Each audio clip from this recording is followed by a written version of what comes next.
गर्मी का मौसम शुरू होते ही बाजारों में तरबूज का मिलना शुरू हो जाता है और लोग इसे काफी पसंद करते हैं और काफी मात्रा में लोग इसे खाते भी हैं।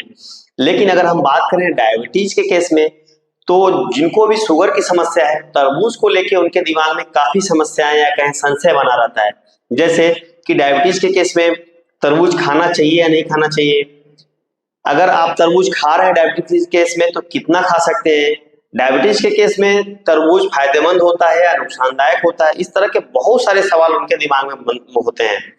तो दोस्तों, आज के वीडियो में हम इन्हीं सब सवालों के जवाब जानने वाले हैं, तो वीडियो को अंत तक देखिएगा, स्किप नहीं करिएगा। नमस्कार आप सभी को, मेरा नाम है विजेंद्र और चलिए वीडियो की शुरुआत करते हैं। दोस्तों, तरबूज काफी मीठा होता है और यही वजह है कि अधिकतर लोग डायबिटीज के केस में तरबूज को खाने से मना करते हैं।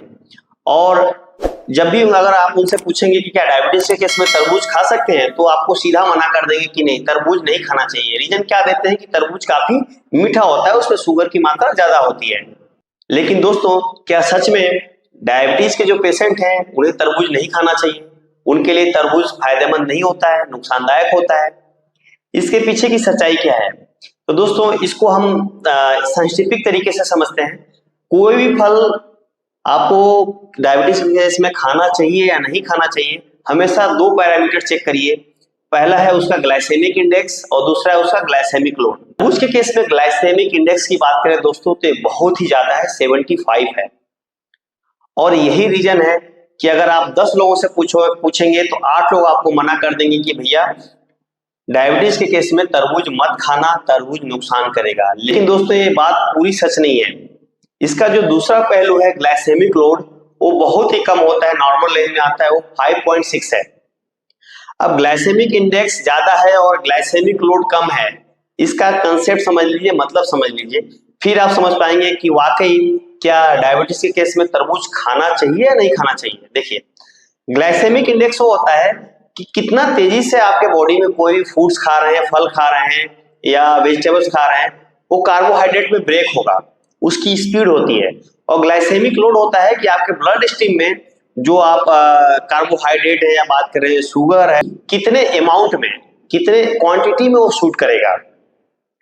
तो तरबूज का ग्लाइसेमिक इंडेक्स तो ज्यादा है, लेकिन इसका ग्लाइसेमिक लोड कम है। इसका मतलब ये है कि अगर आप तरबूज खाते हैं तो कार्बोहाइड्रेट में ब्रेक तो बहुत तेजी से होगा, लेकिन आपके ब्लड स्ट्रीम में कहें उसकी जो क्वांटिटी है बहुत धीरे धीरे बढ़ेगी।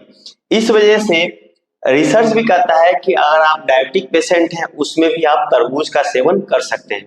साथ ही बात करें, तरबूज में कई प्रकार के न्यूट्रिएंट्स पाए जाते हैं। जैसे कि अगर हम कैलोरी की बात करें तो इसमें 80 कैलोरी पाई जाती है।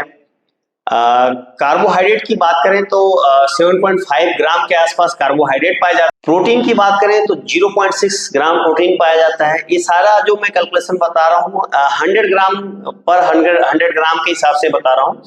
और फैट्स की बात करें तो फैट्स नाम मात्रा के बराबर होता है, जैसे कि 0.1 ग्राम फैट्स होता है। फाइबर्स भी पाए जाते हैं, अच्छे मात्रा में फाइबर्स पाए जाते हैं। साथ में इसमें पानी बहुत ज्यादा पाया जाता है, जो कि आपका डिहाइड्रेशन से आपके बॉडी को बचाता है। साथ ही इसमें विटामिन B6 पाया जाता है, विटामिन ए पाया जाता है, विटामिन सी पाया जाता है। इसके अलावा प्रचुर मात्रा में एंटीऑक्सीडेंट पाए जाते हैं।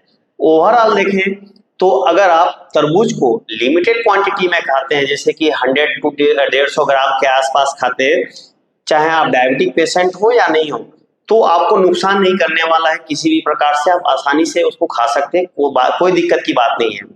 लेकिन दोस्तों, मैं जो रिकमेंड करता हूँ, जो मेरा तरीका है, वो मैं हमेशा बोलता हूँ कि कोई भी फल खा सकते हैं आप, बशर्ते उसको कॉम्बिनेशन में खाइए।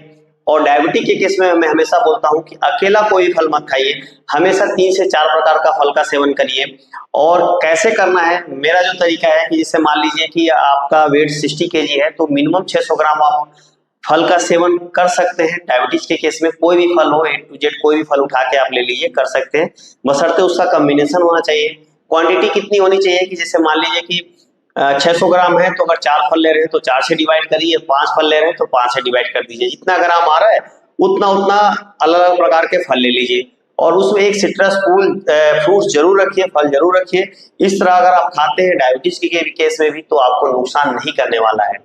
तो ये जो कुछ मिथ्स थे क्या है, या कुछ भ्रम था लोगों के दिमाग में कि डायबिटीज के केस में तरबूज नहीं खाया जा सकता, नहीं खाना चाहिए, ऐसा नहीं, आप बिल्कुल खा सकते हैं। इसके अलावा अगर कोई भी कंफ्यूजन है डायबिटीज के केस में तरबूज को लेके, तो कमेंट बॉक्स में कमेंट जरूर करिएगा दोस्तों, मैं उस पर डेडिकेटेड वीडियो बना दूंगा। तो मिलते हैं दोस्तों आप सभी से अगले वीडियो में, तब तक के लिए नमस्कार।